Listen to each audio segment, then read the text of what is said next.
Welcome into episode 175. Be sure you're following us on Twitter at BaileyJAdams22, at by Simmons, and at Night Sports Now. UCF just beat the number 15 team in the country, 45-3.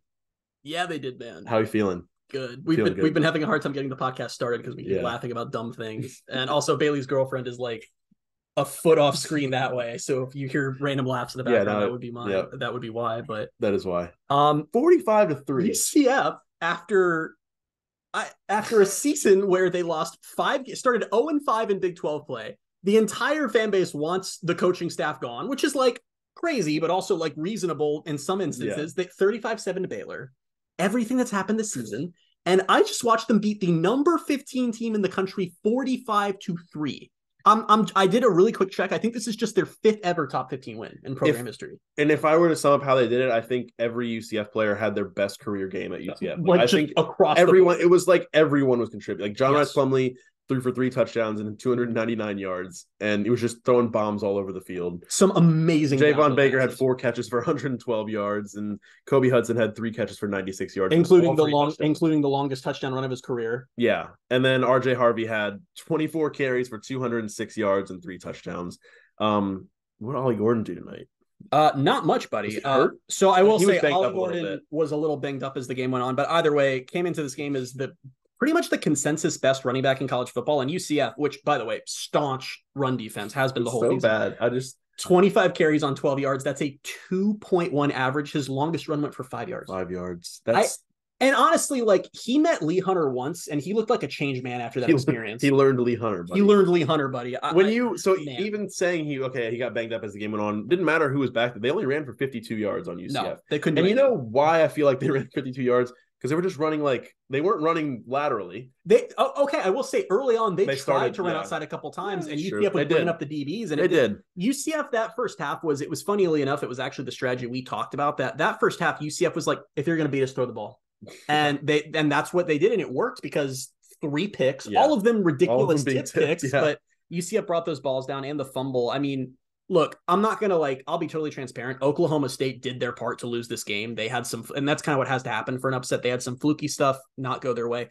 A freaking monsoon hit in the middle of the game, which is the worst rain I've seen at the Bounce House while a game's being played since I don't know, years and years. And she's over there shaking her head. She was miserable. I was in the warm and toasty press box looking down on all the cold, sad, rained on people. But you know, I seriously, but I can't give enough credit to UCF because it takes fluky stuff like that is how a team that's 4-5 beats a top 15 team. There's nothing fluky about 45-3. Yeah. No, I mean 45-3. Man. Everything just going right early on. I was still, even I think it was halftime was 24-0, and I was still like, all right, we've seen this before. Oh yeah. And then they come out. Oklahoma State's better than Baylor. And then they come out when they're up 24-0, and JRP fumbles and he gives Oklahoma State the ball. Oh, so they drove down real quick. They got the stop, kicked the field goal, make it 24-3. That's right. And then JRP fumbled. So you're thinking, all right, they're going to score. It's going to be 24-10 early in the third quarter. But no. I felt sick when that fumble. I even tweeted, I was like, they're actually going to do it again. And it felt that way. Oklahoma State gives the ball right back. UCF score. I mean, Damari Henderson with his second interception of the day after that to get the ball back. Then that was the sequence of the game because it was 24-3 after JRP fumbles at the 15-20 yard line. So it was in UCF territory deep.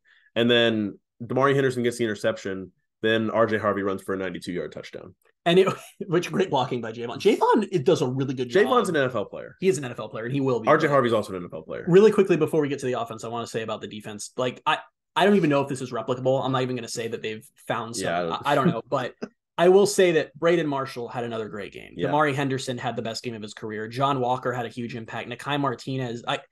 That's the most exciting. We're seeing the future, man. This defense is what's amazing and what you honestly love to see in a building year like this, which wasn't necessarily supposed to be. It was a building year no matter what, is that as the season has gone along on defense in particular, the young guys, the freshmen and sophomores have become a bigger and bigger part of what the team of just being out there and success. And the defense has been getting better as they have grown in those roles. Ricky Barber didn't even play tonight. And for the first time ever, it felt like they didn't miss him. Yeah, I didn't even notice. Yeah, that's what I'm saying. Crazy. I mean, it's just crazy. I mean, John Walker and all these guys back next year. John Walker, Lee Hunter, Matthew Alexander had a great night. Malachi Lawrence. Xavier Townsend had a big catch early on. First play of the game. Townsend came back after missing 2 games, and on the first play of the game had a 30-yard catch. I mean, and on offense, Lokahi Paule started at center.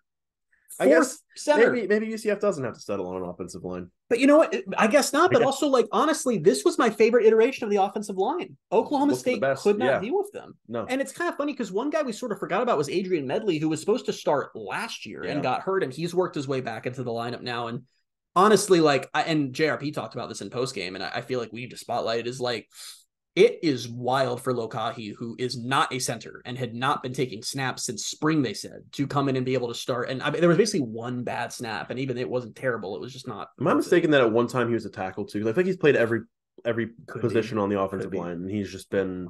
UCF has guys like that from time to time. They had was it Sam Jackson? I think Sam played Jackson like played every player. Played that's who I was thinking of too. Cole Schneider, and very versatile guys. Yeah, it's just I can't believe they did that and it worked. Like, honestly, it was because we don't know what happened to him, but Night Walk is happening, and Trace Trilko from Sons of UCF is taking videos, and Bula Schmidt's on a scooter. Oh, okay. I saw that he was hurt. I heard that he was hurt. I didn't see that was. And so I'm sitting there before the game, and I'm like, okay, Bula Schmidt is hurt. Caden Killer's hurt. Drake Metcalf is bad at being a center, and I'm just sitting there, and I'm like, today's gonna be terrible. And then the press box, and you're looking at warmups. Lokahi Paoli is in at center at warmups, and it's like, I guess they're trying something, and that was a gamble that paid off in a huge, huge, huge way. Yeah, and then that's the thing is, like, they were good. They protected JRP well. He ran the ball well today. He was 14 carries, 74 yards to go with his almost 300 passing yards. RJ Harvey running for 206. Like, they ran the ball like crazy. They threw the ball like crazy, and it was everything. Like, I think that's the thing is, like, we came into this game. I don't remember if we talked about it on the podcast or if it was you and I just talking off the podcast or before last podcast, but. Like, the whole thing was like, it's probably going to have to be a shootout. Like, if UCF's going to win, like, they're going to have to score in the 40s. Well, they did. The defense just decided, no, we're only giving up 3 points. 3 points. Ollie Gordon's just not going to be a factor at all. And I have to say that in post game, more than one player mentioned how, with actual almost anger, how annoyed and frustrated they were with this week with the narrative that Ollie Gordon was good. Like, several of them mentioned Ollie Gordon, which you pretty rarely see. And I forget which player it was. Damn, I can't remember. It said that.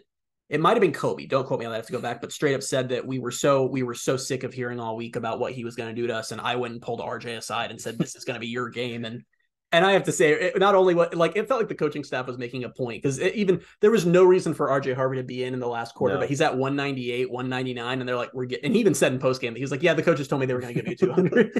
First running back at UCF to go over 1,000 yards in a season since Greg McCrae in 2018. I'll flat out say it too. UCF's first true superstar since Mackenzie Milton. That's probably fair, yeah. When the crowd was chanting his name, that happened 3 times throughout the game. We've been waiting, and it sucks that there's a very good chance he's not coming back next year, but we've been waiting literally since Milton got hurt in 2018 to have another star like that. And I understand that Dylan Gabriel exists, but there was always drama. The fan base was never embraced. And what was Gabriel's moment? Side. What was his moment? When did the crowd chant his name? And it just never caught on. RJ, and that's the thing is, what's crazy for RJ is, like, he already has had games and he's had moments. Like, the touchdown against Cincinnati last year was like his moment, I thought. And then this year has been on another level. Like, he took over last week's game, scored 3 touchdowns at Cincinnati, helped UCF get their first Big 12 win ever. And then again, comes back out this week and runs for 206 and 3 touchdowns. He's been on an first Big 12 home win. And what makes him so impressive is it's not just like, oh, well, the O-line's been good and there are holes for him. Every game, there are at least 2 or 3 plays, and it happened again tonight, where that should be a loss. And we've seen it be a loss when Johnny's in or when a different running back's in. And RJ is just like, I'll find a way to get 20 off this. It's just, he's an incredible, incredible player. He is an NFL player. He's going to get at that opportunity, I'm sure. And that's why I'm skeptical he'll be back next year, even though he has the option to come back. If he does, my opinion of next year changes dramatically, because you combine all of the young guys on defense, then you combine him with a growing offense. We can talk about next year a different way. I just don't buy him. I just can't see how he comes back. Why would he? Unless he thinks he'll go really low round in the NFL, and then the Kingdom can maybe offer him something similar. But even then, at that point, he's going to also have offers from other teams. He did this past offseason and turn them down, even though they're offering more money than UCF. So I assume that's out there enough now that I can say I think so. It's been enough time. I think so. I govern under the rule that once enough time passes, you can just say anything that's off the record. So I grabbed the picture with RJ on the field after the game. We had the organized field party, The organized field party, not a field storming, because if it's a field storming, then the Big 12 will fine UCF $50,000. But it was not a field storming. It was an after. What was it? It was a field party. I don't know. I made that up. They put a thing on. They put up. They were like fans. I need to look up. They literally they're like fans welcome on the field for our after field event. Okay, I didn't see that. That makes sense. That's really kind of smart, actually. I think. Well, especially because we did talk about it a little bit on the podcast, but people talked all week about how can this like logistically, because that's a big jump from the stands to the field, and people were debating whether how far it was and all the logistics of that, and it was smart of them to, one, not get anyone hurt, and two, probably not get fined. Like that, it was kind of the same thing like they did it after I think the West Virginia game where they let fans come on the field. It was this time it was like everybody storming I've ever seen, because they did.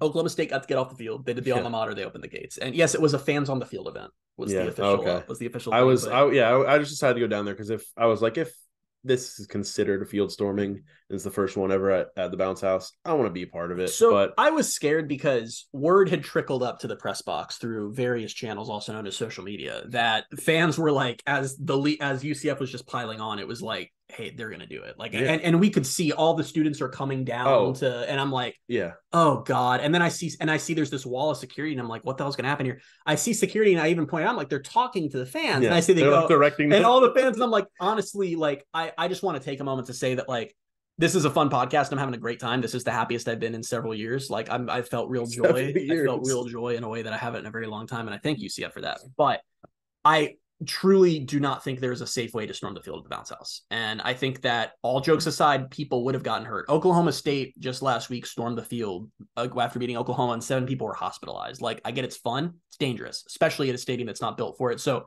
massive, massive, massive props to UCF for just saying, hey, come to the freaking gate and we will just let you on the field. That was huge props to them for that. Yeah, the only thing that really it takes away from it, and I'm glad like no one, I'm assuming no one got hurt with that version of how they did things, but was like, because it took so long after the game, it didn't feel like, it wasn't like a moment. I know. And like when you're watching a game on TV, I've never been at a game where this field's been stormed. But like when you're watching a game on TV, the game hits 0 and everybody's on the field. Like, I was down there probably with like, was it 5 minutes left, I think? And I was like, I'm just going to go over there. Because we kind of saw people going down. And I was like, yeah, I'll do it.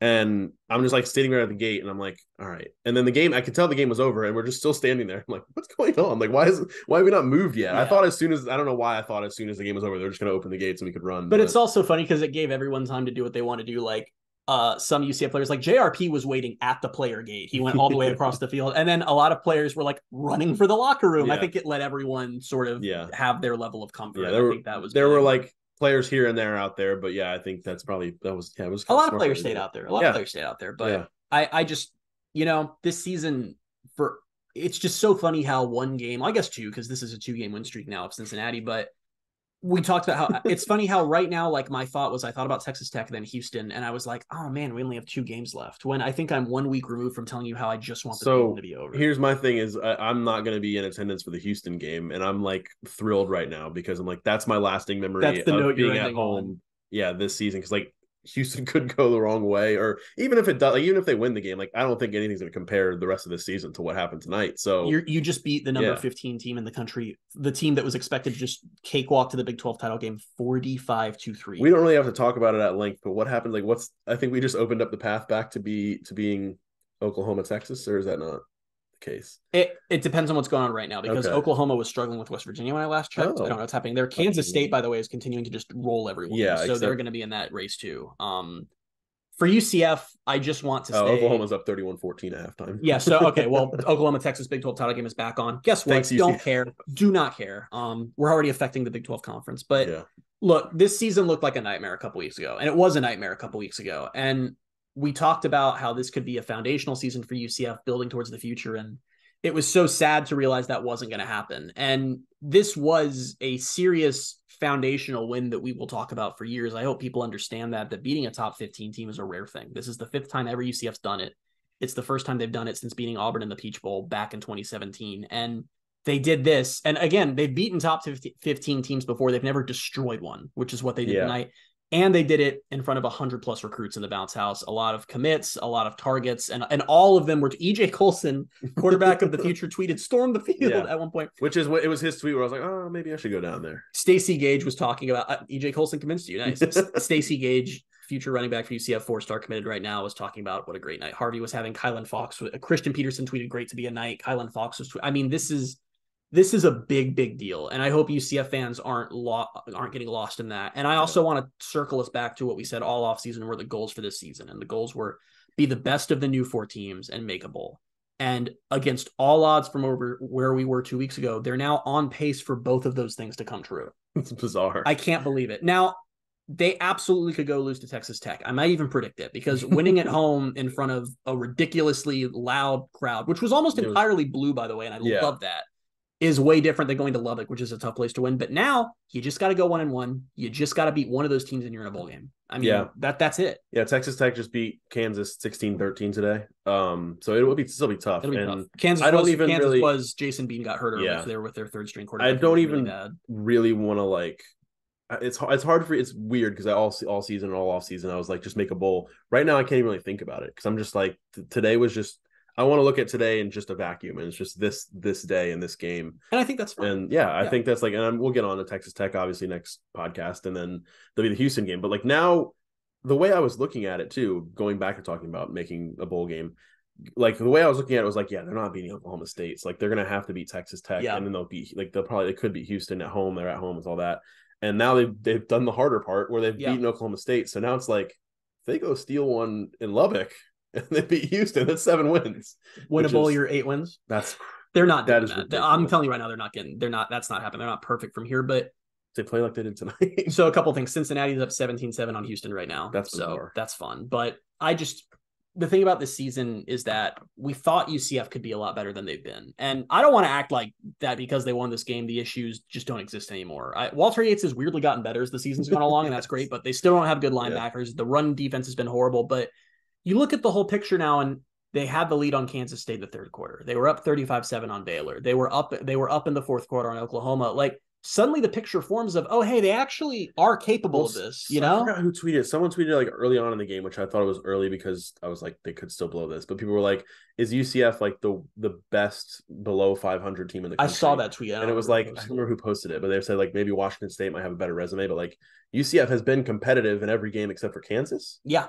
West Virginia was they were in it. They ended up getting. They scored on, or they were very good on offense and just kept turning the ball over. And they were at multiple times in the second half, a touchdown away from taking the lead. So they've been in every game except for the Kansas game. And that's it speaks to a lot of things. It's been so frustrating. When you look at it that way, it's that's they've actually been better than I think we've all felt. But I think that makes it even more frustrating because it's they go out and they do this, and it's the different games that they were in the rest of the season, it's they'd already be bowl eligible. Look, I was going to say, we've been playing the game all week about everything else the same. It all goes down to the Baylor game. If that hadn't happened, they're bowl eligible, right? Yeah. This is celebrating bowl eligibility, even if everything else with a chance to get to what? I guess it's still a chance to get to 8 wins. I don't know if they would win out, but like I said, I hope fans don't lose this high if they go lose to Texas Tech, but just take this look at the seasons that the other new 4 have been, that the other 3 have been having. Look, it's 2-7 Cincinnati or Houston, who is a Hail Mary against West Virginia away from having nothing. And UCF is just, they just had an all-time program win. And that's the last thing I was expecting from the season as recently as a couple days ago. Yeah, no, I said something on Twitter. I think it was toward the end of the game. It was I came into this week, I had very little faith that they'd win the game, and I didn't even think it'd be competitive. And I was half right. It wasn't competitive, but the other half, they were up 45-3 at the time. Well, they won 45-3. But I was I was completely wrong. And I don't even feel bad for being wrong because it's just everything pointed to them getting just steamrolled. And maybe the best case scenario, it's a shootout and they kind of try to steal one. But I said earlier, I think every player probably had their best game of their UCF careers. And honestly, this is one in the win column for those who believe in motivation and its power and more non-tangible things versus analytics. Because like I said, the pissed off energy was palpable in that post-game presser from these players. And I think they were just, because listen, the narrative all week from everyone was UCF's going to get killed. Ollie Gordon's going to destroy them. He's just taken out all college football. And I think they just got freaking mad. And I think part of what made them so mad was that all these guys are on their team and they're like, hey, we've got RJ Harvey, who at worst is just as good as him. Right. And you're acting like we're nothing. And it came out. And another thing I want to shout out about how well the players played is that one thing that's becoming clear is as John Rice gets more healthy, they are getting better because him being able, this was the first game it felt like he was really able to run the way we remember, makes such a freaking difference. That 3rd and 18 where he picks it up play, I just, it makes such a damn difference. Well, if the whole motivation thing is like how, like part of the way they were able to come back win this game, let me just say that Taj Brooks is going to run all over them next week and he's going to destroy UCF. Taj Brooks is 10 times the player RJ Harvey is. You heard it here first. Someone play that in the locker room. Man, it's been a while. It's just I guess the whole thing is like the rain and like there's like a monsoon, and I'm just standing there just like, this is insane. They're like, as that's going on, I think they're up maybe 21-0 when that all started, or it was 14-0 they scored again. But as the day is going on, I'm like, all right, this kind of has the makings of like just a weird day. Yeah, like it's gonna, I feel like it's gonna happen. And then even still, I was kind of like, but it's 24 points is not even that big of a lead for the whole second half to still be played. And I'm like, then the weather like cleared up, and I was like, all right, maybe like the kind of whatever was going on there is gone with the I don't know, it was a dumb thing I was thinking, but like it's just that kind of stuff. I feel like it happens, and it was ridiculous, but it was a fun day. Are we ready to move on to the most important topic? Whether or not they should just be Canaveral blue and black forever. Not where I was taking it, but you can make that case. I've been thinking about it all day. We've made lots of jokes about, or not even jokes, but just comments about how, this was year 7 of the Space Games. 7, right? Yeah. And how going into this one, they've won all of them. 6-0 in Space Games, usually in pretty dominant fashion. Oh, they tweeted, I think it was like they were plus 77 point differential now after today. The only one I call being remotely close was Temple in 2018. They won 52-40. Yeah. Every other one's been a blowout. And it's been a joke. And part of that is, as we've said before, is UCF has been strategic about scheduling those space games against teams they can beat. And you can't do that in the Big 12 because every single game's a toss-up. And it's time to start asking, are they magical? Is that there's an aura? It's a space game aura. Space game aura. Is that how you say that word? I thought it was aura. It might be aura. I think it's aura. You're right. All right, listeners, let us know. Not smart. Like and subscribe and let us know if it's aura. I'm tweeting right now that I'm an idiot. Actually, you're literally. I'm quoting myself because yesterday I said something about the field looking nice, and I was like, tomorrow's gonna be so great, except for the window between 3:32 and 7:32. And then someone just replied to it and like, that window is pretty amazing. And so I'm just saying I'm such an idiot. But I am honestly not smart. I can't. Welcome to the Pegasus Podcast. We're both idiots. I seriously can't overstate how wild it is that the space game, like, it is actually like, it's gone from like kind of a joke to like, what the hell is with these uniforms? We were talking about in the press box how like John Rice Plumlee is apparently just insane when he's in a space game against Temple last year. He had 7 touchdowns, and then he comes out there, he's just like throwing these perfect deep balls downfield, and also they finally took advantage of an offside of a free play. It finally happened. I know. I couldn't believe it's been an adventure, but I love these space uniforms. I also have been so proven right that all of your opinions are just based on whether they're good or not, because the space uniforms were dropped 4 weeks ago, dropped a while back in the middle of the losing streak, and they come out, they're great, obviously. And you all are like, these suck. Look at it. I'm so mad at how for 3 years I was like, we're Canaveral blue, and then they did it, and now I'm mad about it. I know you guys don't talk like that, but for the sake of this podcast, I'm going to assume you do. And then this week, leading up to the space game, they're posting more images, and everyone's like, God, I just love these. Because they're coming off the win. And now these space uniforms, I promise you, since they're the best win, people are going to think these were the best ones, which I don't know if they were the best ones. I think my list changes every time I do it. I think I still pretty firmly have 2021 at number 1. You know what's dumb? What? I thought last year I loved last year's. And I saw I saw like a picture of them today. And I was like, or I saw someone wearing one of the jerseys today, and I was like, it's not as good as I remember it being. And I'm like looking at this one. I'm like, I love. You got caught up in the blackout. But but this is I do have to say like a quick thing. And if you're one of the people who gets annoyed when I like UCF's uniforms, you can just leave because that's what the rest of the pod is going to be. But I really, a lot of teams do alternate series, like they do an alternate uniform every year, and a lot of them, as in most of them, more or less mail it in as here's the same thing we did last year, and we tweaked it a little bit, or we messed around with it in Photoshop, and now here's a new version. UCF building a new uniform around a new theme from the ground up every single year from the space game is something that we all take for granted and not give nearly enough love. From everything from custom number fonts to, it's not just like, we'll make this one blue. I mean, this uniform is such a different animal from last year's uniform, and I can't give enough props to UCF for that and how cool that is. I love this uniform. I thought the one thing that was interesting is I thought and it wasn't really clear to me until they were on the field, but I thought rocking with white as the secondary color instead of black, which I think a lot of fans would have expected with the Canaveral blue. Something about it just hit for me, man. The numbers with the triple layering there's literally a layer of reflective tints, a layer of black space with I just the numbers were crazy, man. And then I can just look at you. I forgot you're wearing I was, while you were talking about it earlier, I was literally just going like this, and I was like, look at that. And it's like, I'll tell you right now, whenever you see up redesigns, this Pegasus, this style on the Pegasus, YouTube version, we're put your arm up. This sleeve pattern where it's just the wings of the Pegasus oversized. Freaking just keep doing it. As you can see here, the little curve and the slant, really, and all the star pattern in there. It's very okay. You can stop. But seriously, like, love it. So it's funny because earlier this morning, I don't know if I told you. I don't know if I'm talking now. I'm talking off camera. I don't know if I told her earlier, but I was thinking before this game. So it's not even like the result of the game or like even before I got to the stadium. We just had the talk on the 5-star review question this week about their branding, and I felt myself turning a little bit this morning, and I was like, I want to just be Canaveral blue and black. Okay. I think I'm. Thanks everyone for listening to the Pegasus podcast. We have to read Jim Levitt's tweet.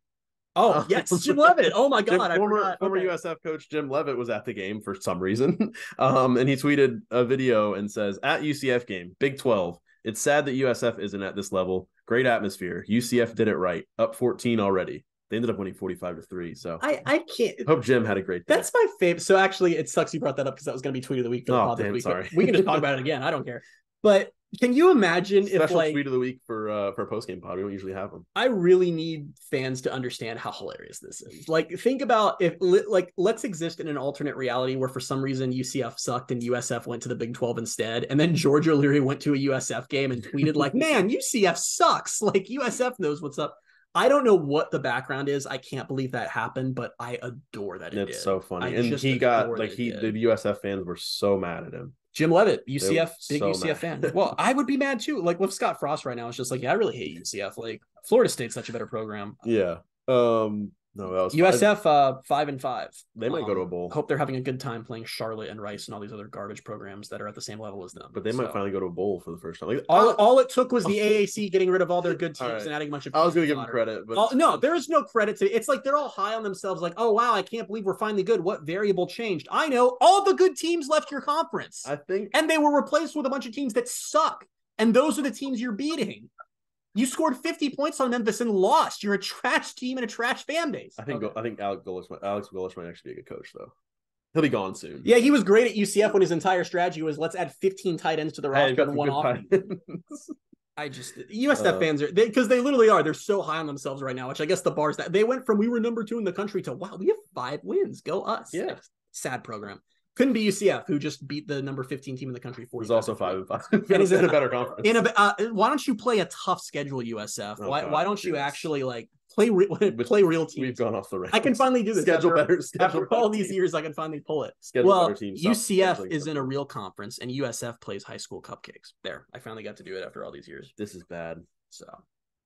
The end of this podcast. I don't care. I don't care. I mean, we're not cutting that, but all right. I guess that's it. Probably. Weird note to end on. I have to say one more thing. I have to say one more thing really quickly. I have to apologize for a previous tweet of the week. A couple weeks ago, I gave CFB Knight's tweet of the week for saying that RJ Harvey was the best running back ever for UCF behind Kevin Smith, and that was laughable. And every single game since there's only been 2, but every single game since then, RJ Harvey's making me look more and more dumb because he honestly might be. So. Shout out to RJ Harvey. You're amazing, and thank you for all that you've done for my personal mental health. Look at RJ too, giving credit to his O-line. He took a picture with his O-line on the field and just said, I think he said, so grateful for these guys. I also love because players often when you ask, because one of the greatest lies is Javon tweeted. These are the fans that I heard about right there. Let's go. I knew y'all had it in y'all. Javon Baker riled up the fans. He did it. He got the fans out there. I can't believe that EDC Orlando is going on and the student sections were still basically. Oh no, I think that was. It was easily the loudest it's been in how many years. We were talking about that in the press box. I can't remember the last time it was that loud. And it was still really loud. Like a lot of people did go under for cover because it was pouring down rain, and it was still really loud even when people went downstairs. So that was a great crowd and just a great day. But yeah, I'm like I said, I'm very, very happy. RJ Harvey is curing me. So that's just of all the sadness. The way you said that made it even worse. He's curing me. He is. RJ Harvey's curing me of all the sadness I've been feeling. But that's good. And they're gonna lose to Texas Tech this weekend. But this is seriously one of those games that we're gonna still be talking about in a decade. We haven't had one of those in a while. And last thing I'll say, I'll leave it on this. A couple weeks ago, I think maybe after West Virginia, I had tweeted that thing where it was UCF hasn't. I haven't been happy watching UCF football since like almost a year. Yeah. You know when the Tulane game was last year? That was the last time I was happy watching UCF football. I know what it was because I was getting memories. Yeah, it was tomorrow. Yeah. So like it took a year to get back to me and being like, all right, I'm having fun again, and we'll see if that continues. Which I will say now will be negative at the end of the podcast. I will say that naturally there's that like meme that goes around where it's like the Gus Malzahn circle, and it's like win a big game, we are so back. Lose to an opponent we shouldn't have, fire Gus. Win a big game, we are so back. And like we might just be in the win a big game. I'm not letting it happen. I'm like I feel like I'm not letting this win change how I feel about him. The most Gus Malzahn thing would be for them to drop the next 2 and not go to a bowl. Oh, easily. Like that, but I just don't think they're going to. If the crowd's there for Houston, they will beat Houston. I hope not. Especially if they're going to lose to Cincinnati tonight, who as you saw last week sucks. While we're piling on Gus, just real quick. Boy. Okay. I don't even think it was him, honestly. It might have been Henshaw. I don't know. But when he was up 14-0, when they ran the like Kobe reverse play where he was trying to run it again, and again didn't work. Well, okay, so we were talking about this too, is because Kobe goes out of bounds and they lost like 8 yards on that. And I literally said out loud, I was like, Kobe really need to throw that away. And then I paused. I'm like, what am I saying? Like, I'm once again mad at the run. You took Henshaw's answer that he'll give tomorrow. He's like, yeah, Kobe was supposed to throw that ball. Okay, but really though, Kobe should have thrown that away. Yeah. I don't know, but anyway, seriously, it's you can make a case that UCF hasn't had a win this big since the Peach Bowl. Actually, I think it's not. You can make a case this is UCF's biggest win since the Peach Bowl. And I think that's so cool. And it is cool. This is good times. I know that it doesn't necessarily change, but all the goals we had for the season go again are suddenly back on track with 2 games to go. And I'm very grateful for that on this fine space game evening. Not eve. Eve would have been last night. That would have been last night. Yeah. I'm tired. We've gone off the rails here at the end, but I think that's what people love about these post-game podcasts. They make no sense. So. Shout out Wild Bill. Saw Wild Bill again. Hopefully he's listening to this as he's driving, making the drive back home. Drive safe. There. Shout out Randy, the fan we met in Cincinnati, who I then ran into again right before this game. So Randy, I'll see you for Houston. This is just what we're doing now. So but we'll be back early next week with episode 176. We'll probably talk a little more about this game just because I feel like I'll want to. I'd say so. And then we'll get into Texas Tech. Might have some other stuff to talk about. But until then, you can find us on Twitter at BaileyJAdams22, at @ByCASimmons, and at Night Sports Now. Thank you guys so much for being with us. We'll talk to you soon. Bye, everybody.